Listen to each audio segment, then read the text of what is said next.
salaamaaleykum gars yi ku ci nekk fa nga nekk maa ngi lay ziar di la bëggee di la jox sa wàccuwaay naan la yaa ngi ci biir Staractu seen biir émission 26 avec ñi ngi fii dalal benn ndaanaan di Kane Diallo fii biir Mounir Moda xam naa suñu duggee ci biir dinañu wax lan moo waral mu daal di ñuy indi fii daal di fay dalal ñu topp mu nag ñu daal di koy waxtaanee.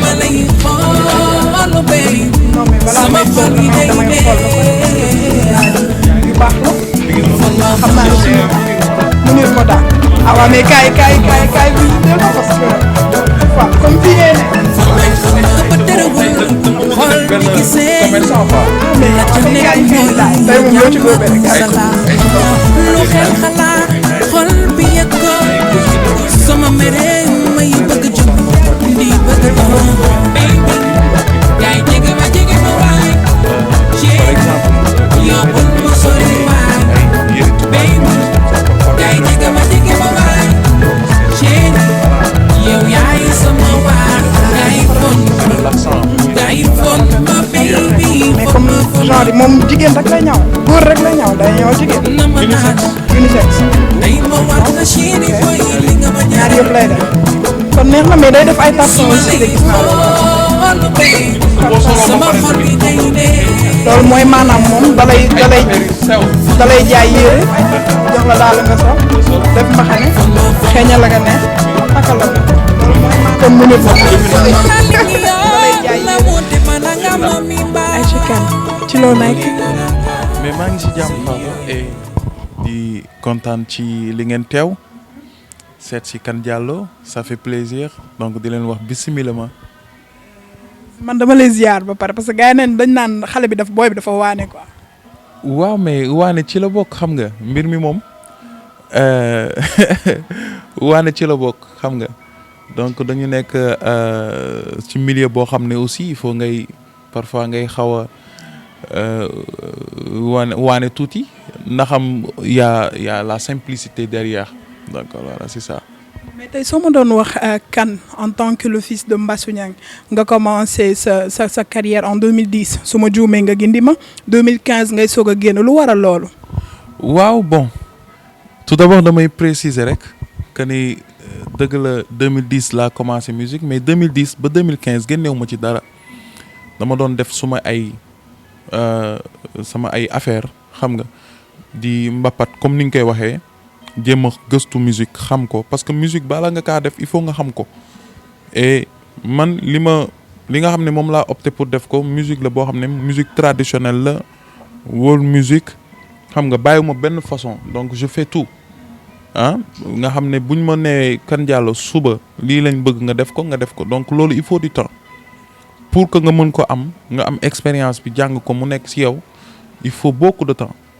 donc maa ngi sant yàlla suñu borom ba que li nga xam ne as néew am naa ko maa ngi koy sante suñu borom ba. su ma la déggee bu baax yow basé wu woo rek ci ñi nga xam ne dañ naan dañ ko doon donc jarul ñu koy jàngi. non doonu am na ci mais le talent ne suffit pas parce que boo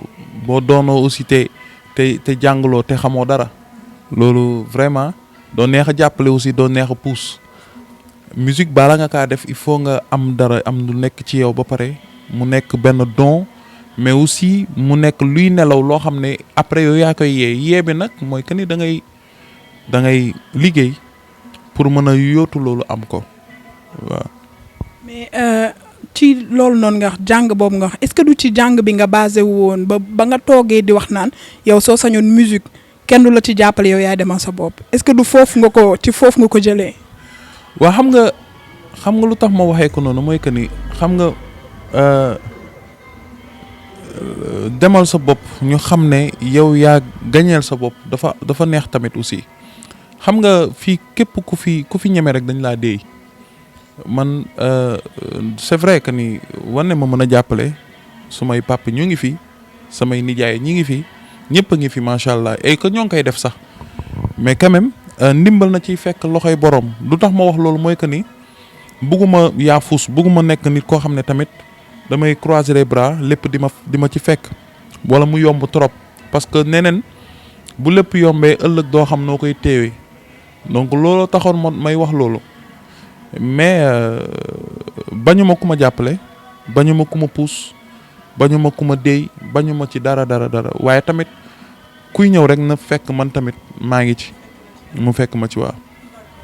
mais ñu ñëw tuuti ci sa wàllu liggéey say texte ak say yow yaa koy bindal sa bopp. waaw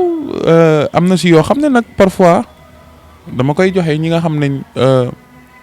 am nañ inspiration bi mën nañ bind ay texte ñoom laay koy jox ñu liggéey ci xam nga donc xel du doy et que le partage aussi c'est très important day tax que ni doo wét boo juumee doo wét loolu c'est très important moo tax yenn saa yi samay textes yu bëri aussi je le partage avec ñi nga xam ne ñoom lay liggéeyal voilà. donc yow si j'entends bien d'accord ci artistes yi nga xam ne dañuy dem di jënd ji ay son ñëw fekk bind nañ ba pare ñu ñëw jaaraat ci. non d'accord na loolu dara neewu ci boo gisee lu nice war nga ko mën a jël exploiter ko jënd ko exploiter ko waaw loolu pour man dara neewu ci et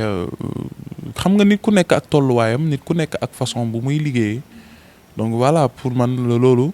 ñoom njëkkeewuñu ko fi en génération bu bees bi njëkkeewuñu ko fi donc je pense que suñu papa yi sax daan nañ ko def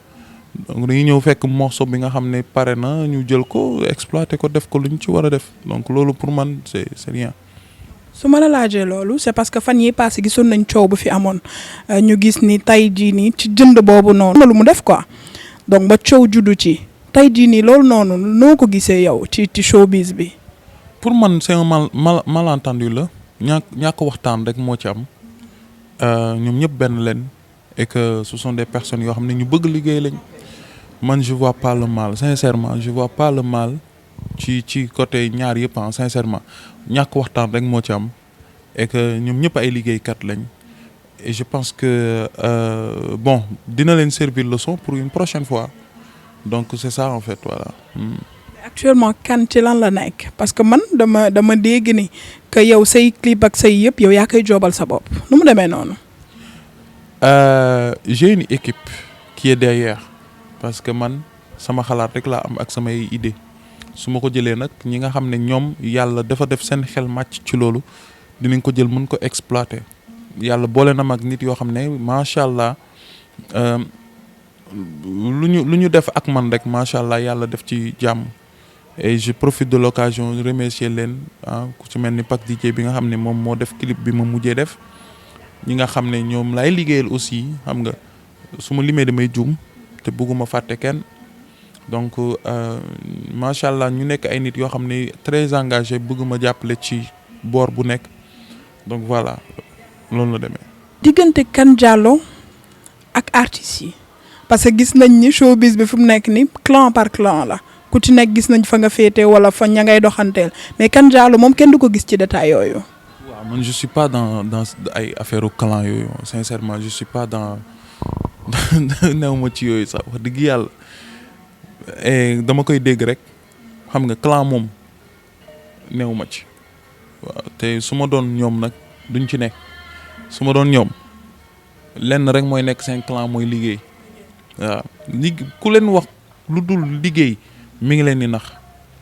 ku leen jël nag di leen utiliser pour que ñuy xeex mi ngi leen di nax waaw ku leen di utiliser def leen arme mi ngi leen di nax yàgg day feeñ yàgg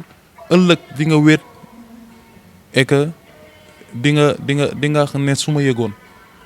parce que ma wax la fii nit ku nekk sa intérêt bopp ñu wax ko ñàkk koo wax nit ku nekk sa intérêt bopp ngay xool nit bu ñëwee bu di la jàppale am na lu muy séntu ci yow waaw wala am na lu muy xaar am na ñoo xam ne nag melul ñu noonu am na ñoo xam ne ils ne sont pas comme ça d'accord mais la majeure partie bu ñu ñëw di la teg loxo parce que am na en retour lu ñuy xaar wala en retour li nga xam ne moom la ñuy jéem a def quoi tu vois donc Sénégal la nekk on comprend tout il faut nekk ndaw nag terewul te nga comprendre lire les choses comprendre les choses mais il faut pas nga nekk ndaw xam nga bëgg aveugle bëgg sa xel lëndëm sa bëti lëndëm alors que ni moment bi nga xam ne ci nga war a mën a ci nga mën a tenir xam nga téye sa bopp mën a defar sa avenir moment boobu ngay nelaw waaw il faut gars yi bàyyi xel loolu bu baax. tey nan nga gisee musique sénégalaise actuellement. waaw musique bi ça passe bien hein. Ci côté rap bi ci côté mbalax bi xam nga ci afro tout ça passe bien hein. Sincèrement tout passe bien xam nga juste que il faut plus de recherche ñu gën a booloo aussi bañ a def affaire de concurrence affaire de concurrence xam nga concurrence mun na am loolu dafay gën a neexal affaire yi mais quand même fu mu toll nii nañ jéem a xool suñu musique nañ leen mën a xam nga def ba nga xam ne tempo bi day nekk loo xam ne lu international lay doon parce que gis naa suma papa Souleymane Faye di si souligner et lu am importance la wax loo xam ne c'est un problème mooy problème mu tempo la ñu am problème mu beat problème mu pied donc il faut vraiment sénégalais yi ñi nga xam ne ñooy artistes yi sama mbokk artistes yi ñuy veiller ci loolu aussi ñu xam ne il est temps ñu gën a révolutionner suñu musique jëm ko def ba nga xam ne vraiment dina mën a passer partout dans le monde. bon suñ delloo tuuti ci ginnaaw kan mën nañ xam fan nga jàngee musique exactement est-ce que xalaatoon nga le fait que tu sois le fils de Mbassou Niang lan moo la gën a poussé nga nekk musicien. waaw xam nga man sama papa yi Mbassou Niang Baaba Maal dañ ma influencé bu baax a baax ci musique man ba may nekk lu ndaw dama doon rêver def les grands scènes xam nga et yàlla def na nag bon maa ngi ci yoon boobu noonu maa ngi sant yàlla bu baax musique nag dafa nekk loo xam ne dama ko judduwaale ba ma amee 5 ans laa jël Big Bleu def ko comme micro en face de mon père Baaba Maal ak Mbassou Niang je pense. la doon way. je me rappelle plus mais je pense que woy Baaba Maal laa doon imiter. comme lan. non mais je me rappelle plus sincèrement parce que maa ngi nekk lu ndaw maa ngi téye mais sama yaay mi ngi naan Baaba Maal laa doon toppandoo donc woy dafa nekk ci man dafa nekk loo xam ne su may woy di tëj damay tëj sax samay bët je ferme les yeux tellement je le sens donc dafa nekk loo xam ne dafa nekk sama deret nekk sama xol et je chante avec le cœur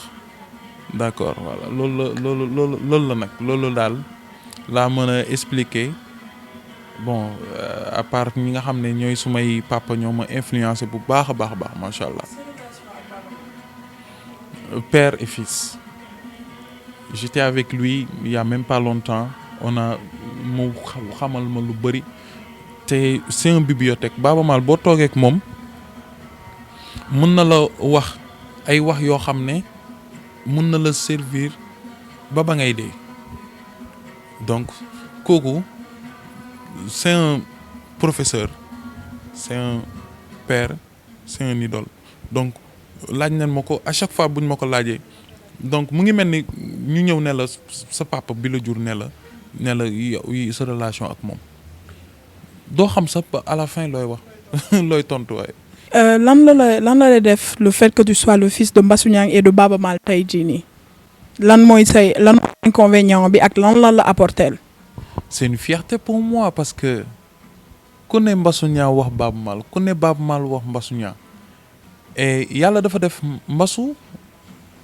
la fi yàlla jële ñoom ñaar ils ont cheminé des années et des années xamante lu bëri Mbassou a beaucoup fait pour Baaba Maal Baaba Maal aussi a beaucoup fait pour Mbassou man je pense que dama ci juddu rek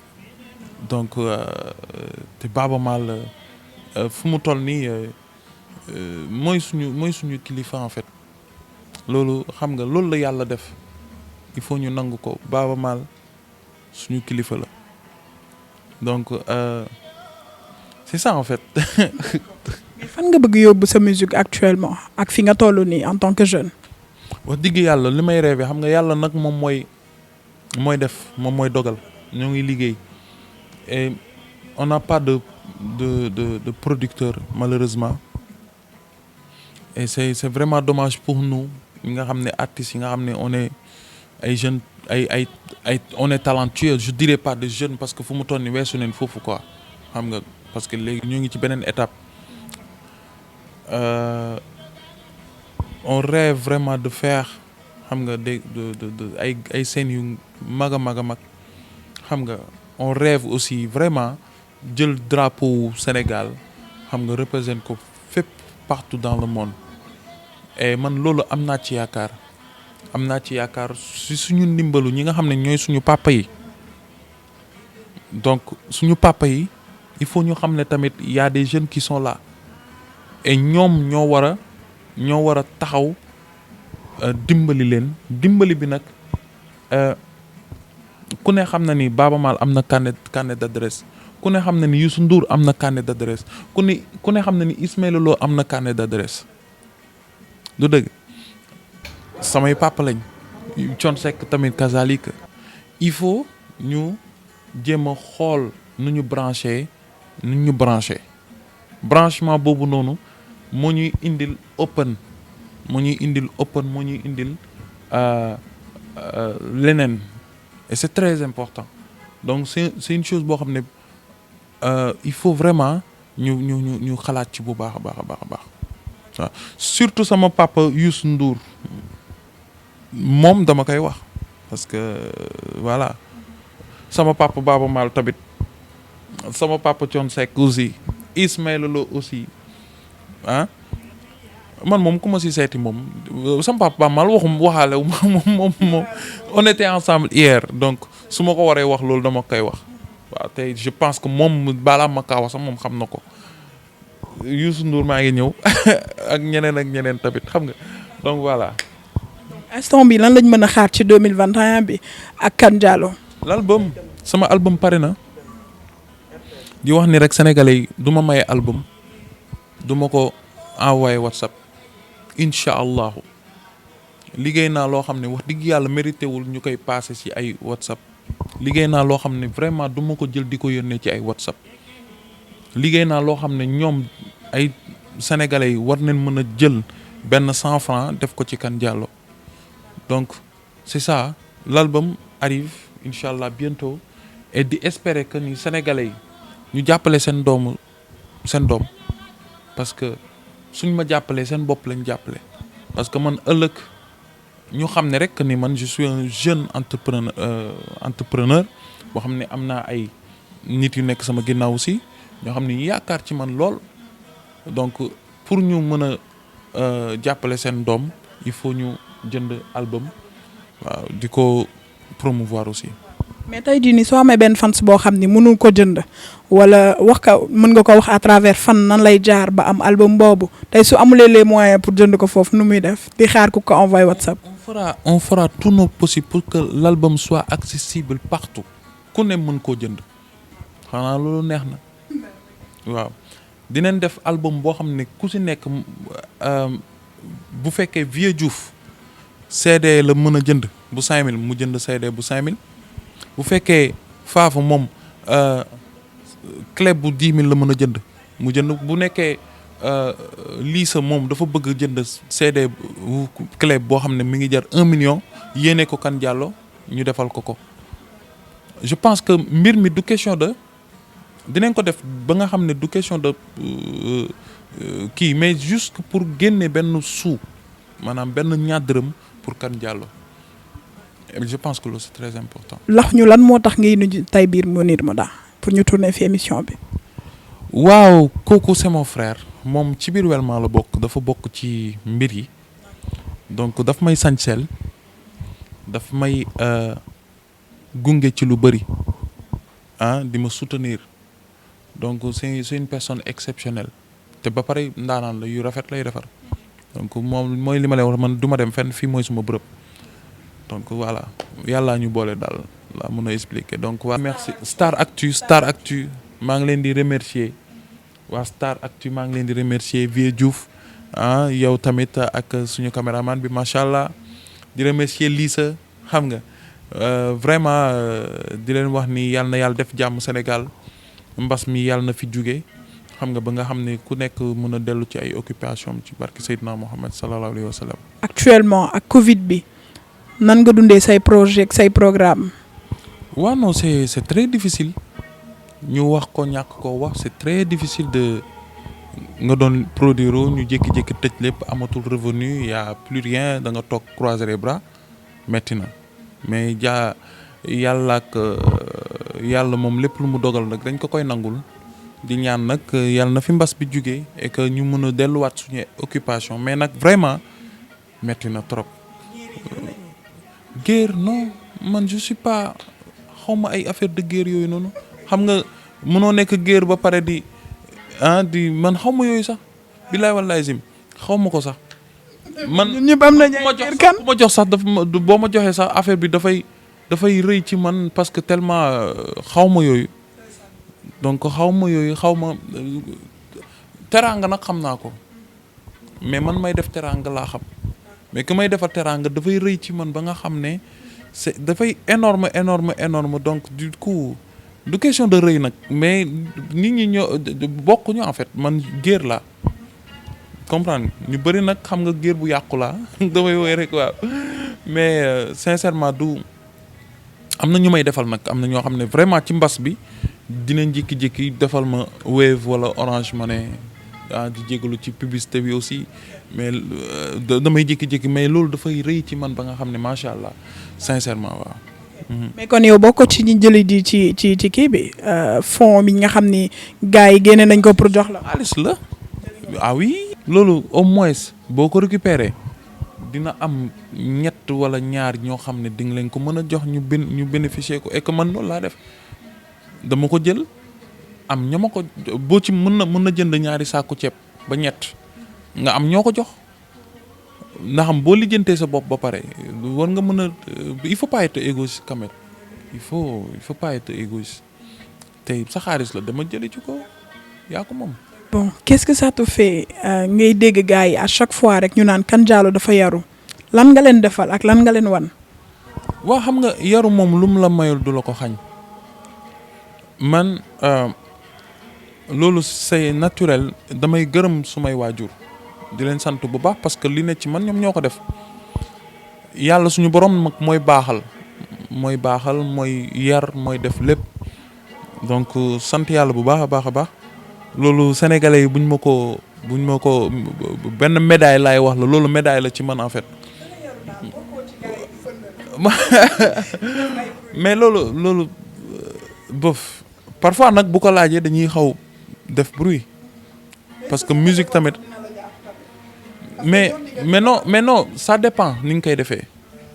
affaire yi lépp loo gis bruit mën nga ko def ak yar ci teggin. lan mooy sa relation ak yeneen waykat yi. waaw sama relation ak ñoom relation bu saine la y a pas am na si ñu ma ciy dégganteel ñoo xam ne samay xarit leen dañuy échanger et tout donc relation bu nice sincèrement. mais dama di gis benn interview nga ni dafa am ku la ne Wally Seck bàyyil kii du ku baax kooku lan ngeen si je me permets lan ngeen doon war a mën a wax ba mu wax la loolu parce que bu dee nit kese loolu noonu nit war ko mën a tiim nit di ko wax. du ma wax lu amul. du ma def loo xam ne tamit lu amul li may wax mën naa ko bamtuwaat loolu yàgg na peut-être am na ab problème ak moom mu gis ne man peut-être maa ngi ko soxla ci yenn affaire mu bëgg ma jaarale ci côté yooyu parce que gis na ni rek man jegewu ma Wally su ma ko gisee tey dinaa toog 4 ans bala ma kaa gisaat du ma dem këram du ma dégganteeg moom xaw ma ci lu muy dox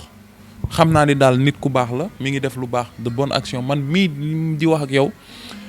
ñëw naa sama kër fekk fa xar mu tegal ma ko tabaski bi passé c'est une bonne chose lu rafet la te man ku ma defal teraanga dama la koy delloo dinaa la defal lu ko raw bu ma mënul lu ko raw aussi ma defal la loo xam ne au moins di nga xam ne am naa yëg-yëg ci yow c'est un frère mais y a des personnes yoo xam ne sincèrement ils sont là mal intentionnés bëgguñu lu baax et que il faut sama jeune génération ñu xam xalaat loolu ñu kenn bañ leen booleeg benn doomu adama am na loo xam ne nit ki sa honneur yaa ko moom man kenn du ma booleeg Wally Seck kenn du ma mës a booleeg moom te man su ma amee lu may wax Wally barki Seydouna Muhammad laa lay wax ne de su ma amee man Kane Diallo lu may wax Wally Seck damay waaxu ba ci këram wax ak moom sol su may daal génnaat parce que xam nga lu tax toog naa ñi gën a mag ak ñi gën a mag Wally ñi ko gën a ñoo xam ne ñoo ko jiitu fuuf ci musique toog nee naa la démb j'étais avec mon père Baba Mal toog ak moom waxtaan ak moom ci lu bëri mu yedd ma ci lu bëri toog naa ak ñeneen ñoo xam ne du ma ko wax comprendre man ba may nekk lu ndaw laa gis ay Luciano gis ay ponkal j'ai vu des macha allah gis ay nit man sam papa manager la woon fu ne dem na fa partout dans le monde xam nga gis naa aussi ay nit yoo xam ne yu am doole xam nga donc su ma amee lu may wax Wally damay dem waaxu ba ci këram wax ko d'autant plus que aussi sama frère la ba ma koy xam du musique moo ñu boole je l'ai connu depuis 2008 2009 à chaque fois bu may def émission nag foog ñu poser ma question laaj ma ci moom ma wax ci lu rafet je pense que loolu lu am njëriñ la lu am solo la ci doomu aadama wax sa mbaaxu morom du la wàññi dara lu dul yokk la donc c'est juste ça. actuellement est-ce que mën nañ xaar kan mu def benn duo ak benn artiste. mais bien sûr ñun dañ fi nekk pour woy donc di leen def ak artiste bu mu mënti doon Sénégal bu ma sentir man damay def ak moom duo. pour le moment sincèrement su ma waxee ni am na ku ma visé non waxuma dëgg visé wu ma kenn sincèrement mais récemment j'ai fait avec Bass Thioung prochainement mën na doon kenn ku jigéen wala ku góor mais suñ ko bëggee man damay ñëw proposer teg ku bëgg ñu def ku bëggul nag ñu kii rek ñu continuer suñu yoon rek parce que tamit il faut le dire Sénégal dañu nekk ay artistes yoo xam ne tamit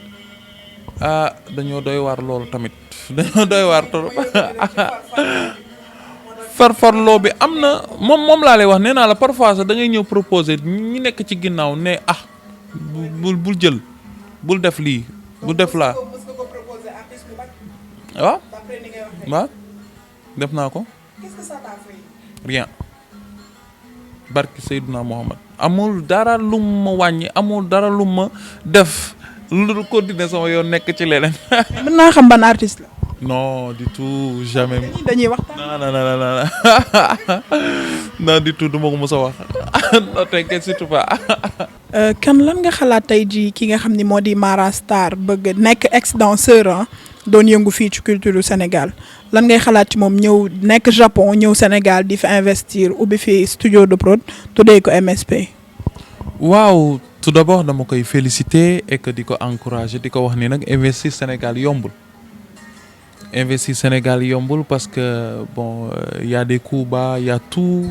et tout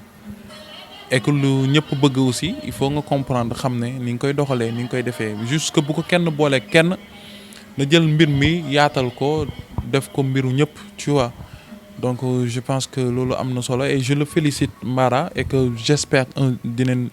liggéey maak moom incha allah très bientôt ouais. Thank you very much.